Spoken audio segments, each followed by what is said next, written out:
Well, hello, my beautiful and amazing crafters. Welcome to another video of Crafting with Shaneda. In today's video, I'm going to practice on coloring etching on glass.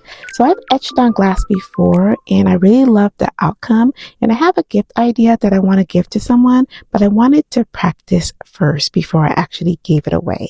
So I picked up this beautiful glass vase from my local Walmart. It's a lippy glass. It's very thick and sturdy, and I thought this would be really great to practice on, and I could also use this in my home. So I'm going to be using the Armor Edge Etch Cream for the design, and I'm going to make a stencil right in Cricut Design Space. For my vinyl, I'm going to be using the HTV Ront adhesive vinyl to cut out my stencil. You could use any kind of vinyl, but this worked perfect for this project. So I'm going to go ahead and head over to Cricut Design Space and show you how I designed this stencil.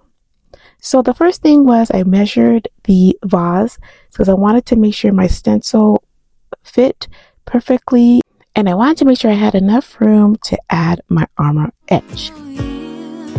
So for the gift idea that I'll be doing later, I wanted to play around with the font that was thin just to see how it would come out. So I used the Arial font for the Simpson part, and then the established part I used Chiffon Cake, and I'll make sure to list the link for this font if you want to add it to your collection as well. So once I was happy with the placement of the font, I made sure to attach it to my little shapes that I have here on the screen, and then I sent it over to be cut with my Cricut Maker. I always do a replica just in case if I mess up, I don't have to recut. I know it might be a waste of material, but I always do that, and I chose the vinyl with a default setting, and I'm going to use my 5-point blade.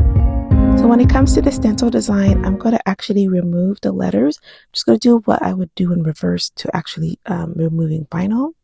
And then I'm going to use the masking tape to make sure everything is adhered and there's no etching cream that gets on the glass. But before I do that, I'm going to make sure I clean my glass with some rubbing alcohol and let that dry before applying the stencil.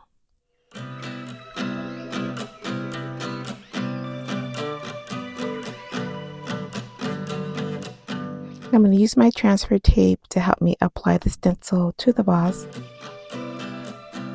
And then I'm going to burnish it really well and remove that transfer tape.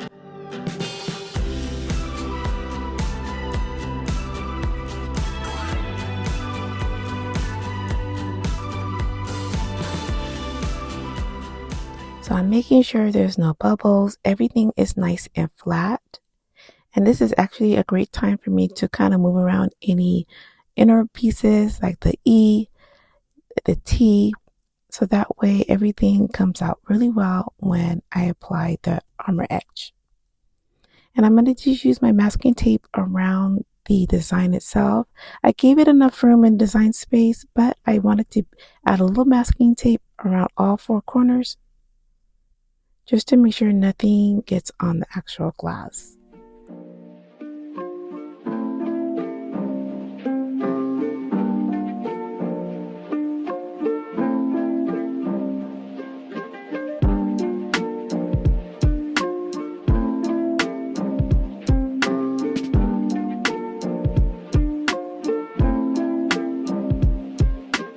So you want to make sure you follow the instructions on the Armor Edge, and I would highly advise you to use a brush. I could not find a brush anywhere in my craft room, so I had to use this sponge, but I would highly advise using a little small paintbrush. So I'm just taking my time and adding a generous amount of the Armor Edge around the whole stencil design, making sure I don't leave any spots without the product.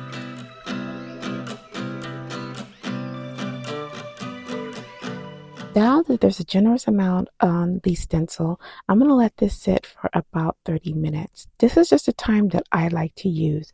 You want to follow the instructions on the back, but I've been doing this for a while, and 30 minutes is always a well enough time for my projects to come out well.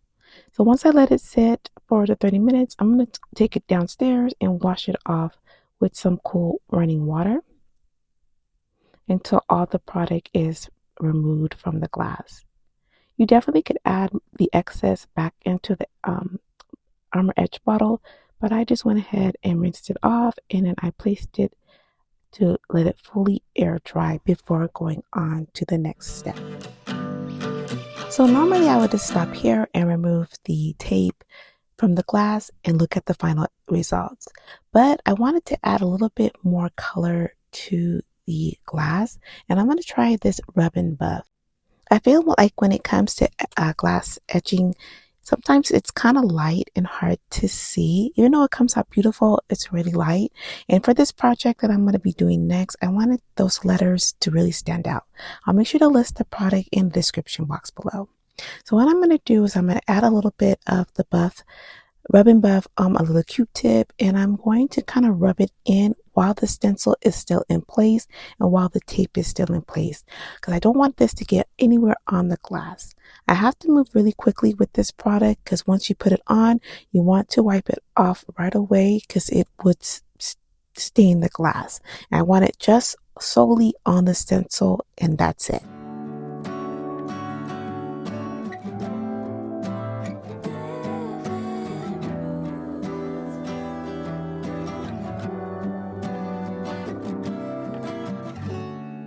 So after applying the rub and buff, I'm going to go ahead and wipe away the excess with a rag.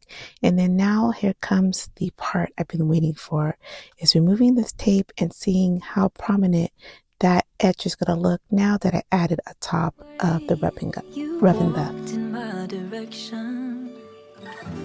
So confident, but unassumingly. I can tell already just from removing the vinyl that I can really see those letters.